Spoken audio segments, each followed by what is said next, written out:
6 number যে coccus সেটাকে বলা হয় সার্সিনা। সার্সিনার মানে আমি একটু বলে দিই। সার্সিনার মানে হচ্ছে যে সকল ব্যাকটেরিয়া, অবশ্যই সেগুলো হবে গোল ব্যাকটেরিয়া, যেহেতু এটা আমরা কক্কাস নিয়ে পড়তেছি, যদিও নামের মধ্যে কক্কাস নাই, তবে এগুলো অবশ্যই গোল ব্যাকটেরিয়া।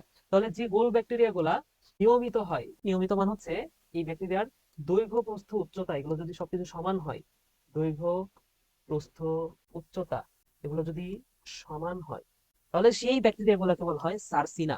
হ্যাঁ, তোমরা একটু চিন্তা করে দেখো তো, তোমাদের মধ্যে যারা নিয়মিত পড়াশোনা করো, যারা নিয়মিত ক্লাস করো, যারা পড়াশোনায় মনোযোগী, হুম, দৈর্ঘ্য, প্রস্থ, উচ্চতা সমান, মানে সব দিক থেকে ভালো, সমান, তাদেরকে কি ছাড়া যায় বলতো?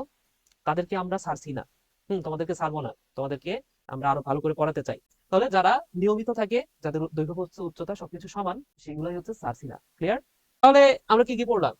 দেখো, মনোমান হচ্ছে একটা, গোল হচ্ছে একটা, ডিপ্লো মানে দুইটা, টেট্রা মানে চারটা, স্ট্রেপ্টো মানে হচ্ছে চেইনের মতো, স্ট্যাফাইলো মানে হচ্ছে আঙ্গুরের থোকার মতো, সার্সিনা মানে হচ্ছে যেটার দৈর্ঘ্য, প্রস্থ, উচ্চতা সবকিছু সমান। ক্লিয়ার?